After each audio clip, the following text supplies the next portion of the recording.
What it is, y'all, it is your old boy Pilk, and I'm coming back at you today with more Danmachi. Now, we're going to be talking today about the incoming banners tonight, part 2 of the Strike the Blood collab, and this looks like it is, by and large, the better of the pair of banners that we've had.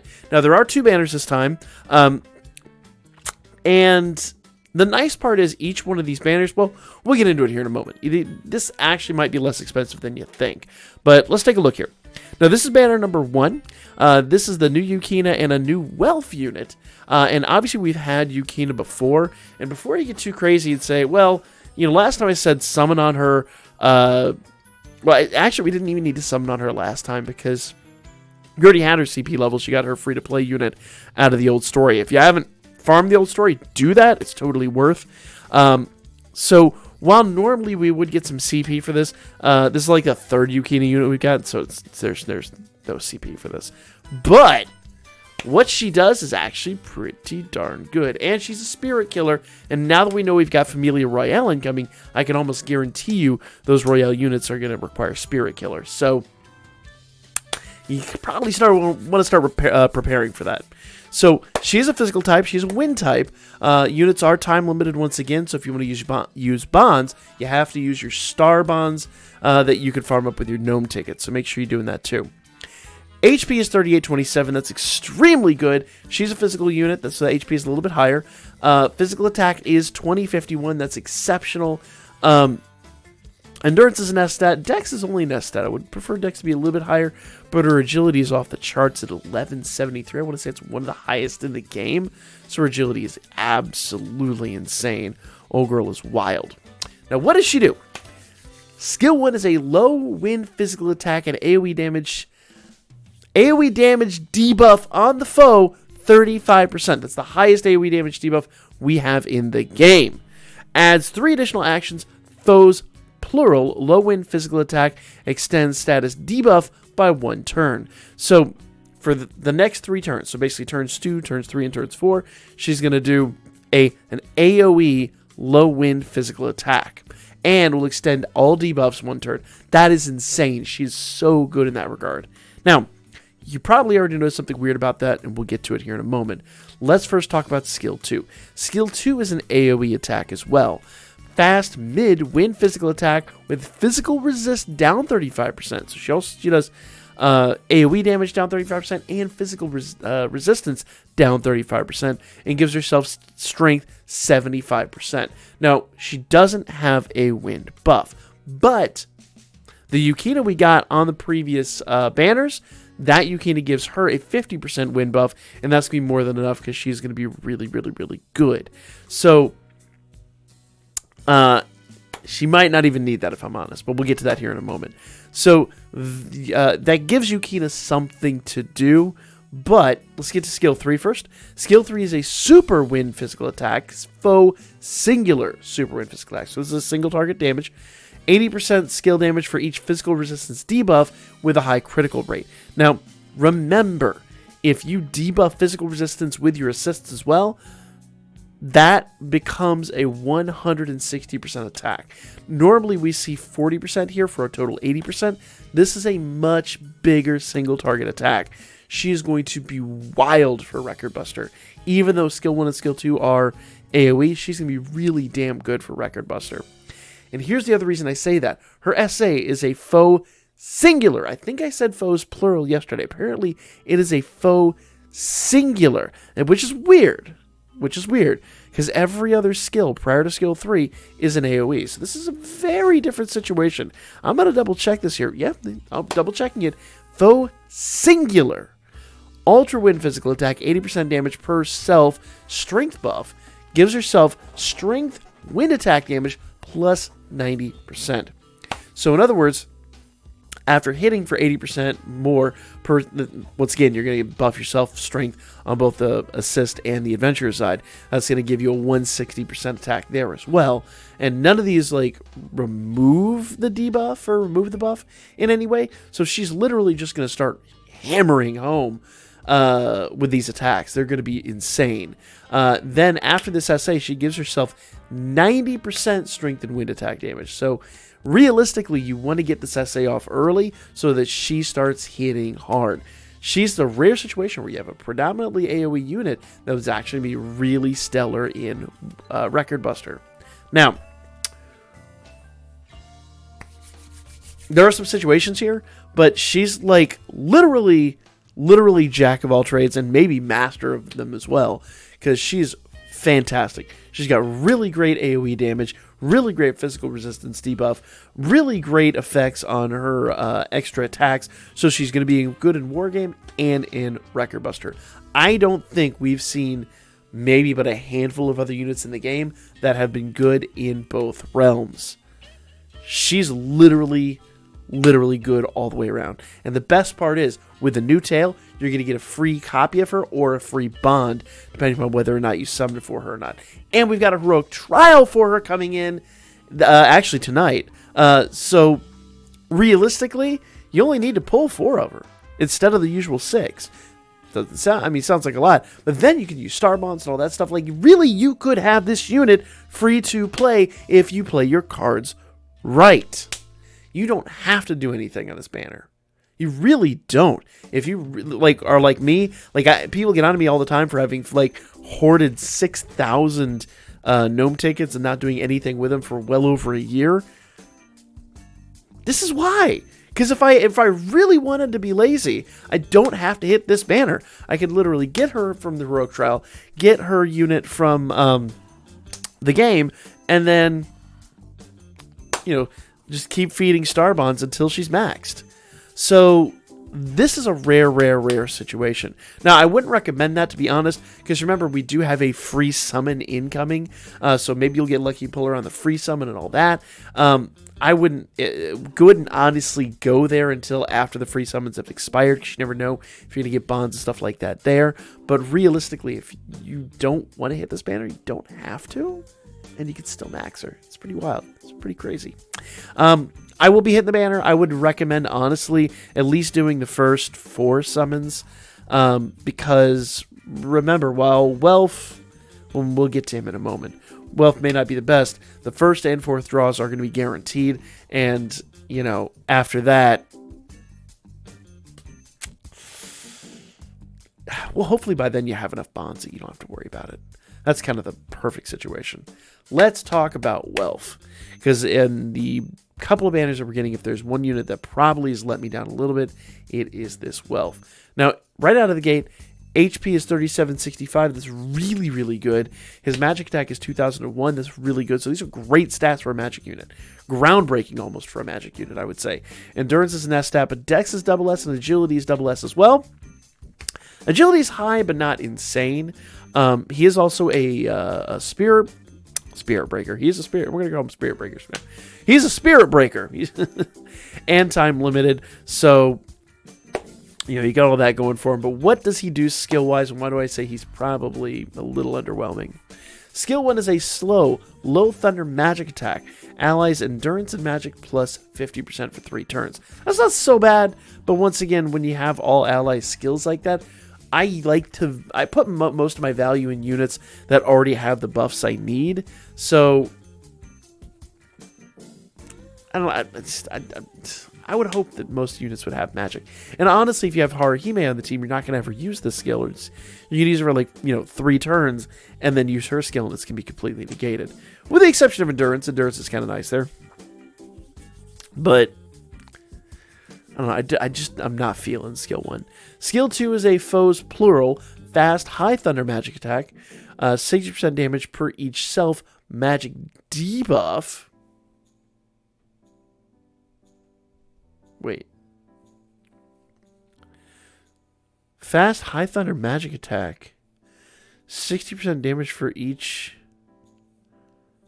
debuff on himself? What? Doesn't make any sense. I think I read this yesterday and hiccuped on it too. Skill 2. Foes fast, high thunder magic. Self magic debuff. That doesn't make any sense. Why would you? So he shortens ally status debuffs by 2 turns. So basically, he's going to remove debuffs. I guess. It's weird. It's a weird skill. Now, I do see where that would actually be pretty useful in Wargame. It's just weirdly written. Like, he's gonna be really good for Wargame in this regard. Because remember, in Wargame, a lot of people are going to debuff you, and so that does mean with his debuffs, he's going to hit a little bit harder. He'll give himself, a good amount of attack power for it, and he'll remove the debuffs, or at least decrease the debuffs on your team. But I'm going to be real. Most of the time with Wargame, you're in and out in like 2 turns. Rare that there are long, drawn-out fights enough to take advantage of this. I see where they're going with him. I'm just a little underwhelmed, and I understand it, but it still is a weird way to build a unit. Skill 3 is also AoE. Super Thunder magic attack with temporary magic boost, magic resist, and thunder resist down 30%. So, if you're like Welf facing Welf, let's say he gets skill 3. When you do skill 2, obviously it's going to remove the debuff on that turn, and he's going to hit pretty good, but it's just a weird skill. He's going to be really good in Wargame, mark my words, but I just find him very strange, very odd, and very conditional. And you would have to have a magic debuff applied to your team. If you don't, he kind of becomes instantly worthless. With the exception of the endurance buff is nice, but I'm thinking most people are going to use him to do skill 2 right out of the gate, and it's just, I don't know, it's weird. His essay is, I don't see, honestly, any way you could actually set him in Wargame to force him to do skill 2. I don't see a way to do it. Maybe I'm wrong, but let me know in the comments section down below if you could think of a way to force Welf to do skill 2 every turn. I can't think of it, personally. Foes Plural, Ultra Thunder, Magic Attack. This is his essay. With Ultra Critical Rate plus 30% damage for each magic and Thunder damage buff. So, once again, you're talking about 120% attack. That's good. That's good. But, and he gives himself magic and thunder. Actually, no, take it back. He only gives himself magic. He doesn't give himself thunder. So you need to have somebody on the team to give himself. Aside from skill 2, it's just a weird build. I'm a little confused by his utility, personally. Passives are 35% water resistance. Regular attacks and counters are thunder magic attack. 15% damage on critical and penetration, 15% magic and physical resistance, 30% magic agility and dex, spirit killer plus 50%. You know what I forgot to discuss? Let's go back to Yukina for a moment, because I didn't even discuss her passives. And since we're still on the same, banner, I think it's worthwhile. She does 35% earth resistance because she's a wind unit. Here's where she gets really wild. Counters or wind physical attack, strength and magic down 45% for 2 turns when she counters. She literally does Otarl's debuff. The Earth Otarl we got last year, she does his debuff on her counter. On her counter. Let that sink in for a moment. Every time she counters, so you put a big, a high counter rate, someone that's got a lot of decks, put them on her. She's going to counter all the time. And the buffer counter rate and all that stuff, she's going to do crazy counters. And then she's going to be debuffing your opponents left, right, and center. It's pretty awesome. Pretty awesome. 50% damage on critical and penetration, 30% strength, agility, and dex, spirit killer. So with this banner, I could see both these units having usefulness in Wargame. But Yukina is going to be awesome in Wargame every single time. Awesome in Record Buster every single time. This unit is wild. Wild. So good. So good. So I would say when it comes to this banner, I would go for Yukina over Welf. I really don't see a lot of utility in Welf. And I don't think since he doesn't have any CP levels, he's not going to pay himself back. Let's move on to, spoiler alert, this banner. Okay? And obviously, Kojo's up first. Kojo Akatsuki. HP is 3901. That is fantastically high. I think that's one of the highest in the game base. Magic attack. So he's a magic unit on top of that. Remember, I always say I like my physical units to be close to 4,000. This dude is as close to 4,000 as anybody gets. And usually, magic units are squishy. This dude is not squishy by any stretch of the imagination. Well, okay, endurance leaves a little bit to be desired, if I'm honest. But magic attack is 2006. Endurance/defense is 515. Dex is 752. Agility is 1002. He is... The numbers are just insane. The numbers are crazy. Also, Spirit Killer. Let's get into it. Skills. Skill 1, Allies. Fast, Thunder, Counter, and Guard Rate plus 50%. That's all allies. Thunder damage plus 50%. Guard rate plus 50%, counter rate plus 50% for everybody. Now, that's kind of where, like, we're talking about Welf doesn't have a good thunder buff for himself. If you have Kojo on your team, Welf will take advantage of that, but I still kind of feel like Welf is losing a bit there. Okay. Gains 3 additional actions, foes, plural, low thunder magic attack. Skill 2. Foes, plural, fast, mid-thunder magic attack with temporary magic boost. Allies 75% chance to null 1 physical attack. The highest we have in this game right now is 50% on that. I think there's 100% of the SA, but shy of essays, the highest we have is Chloe, who does 50%. This is going to be nuts. These units change Wargame completely. Completely. Like, that 75% chance to null 1 physical attack is going to come in super, super, super handy. Skill 3 is a foes plural. Normally this is foes singular. It's foes plural. High thunder magic attack. Strength and magic and endurance and dex down 30% for 2 turns and shorten foes buffs by 2 turns. He's going to take away their ability to buff. So if you set him to debuff, which would be my recommendation, he's going to come in, do that, and then probably hit with skill 2. I would think debuff would probably have him do skill 3 and then skill 2. That would be a great, and I mean a fantastic skill. This dude is going to be awesome for Wargame. Basically, him and Yukina with the Lefolia from last round probably are just going to be like the new meta. Pretty close to, at least. Ultra Thunder Magic Attack with great temporary magic boost. Magic resistance down 60% for 1 turn. So you do want to make sure that that is getting replicated, and we do have plenty of units that do that. Passives. 35% water resistance. Regular attacks and counters are Thunder Magic Attack, 50% counter damage, 30% magic agility and dex, 10% MP regen per turn. And he's a Spirit Killer, 50% to spirits. You want this unit. You want to max this unit. This unit is awesome. He's going to turn your Wargame team into something really, truly frightening and dangerous. So, yeah. I am going to heavily, and I mean heavily, recommend this unit. I really feel like he is going to be of substantial value. Kojo Akatsuki. All right. Old girl. She is an assist. She's the only assist on any of these banners. Thunder attack damage, wind attack damage, and counter rate all up 20%. So if you are getting any of the current units, you want to max her too. Basically, max her, max Kojo, and max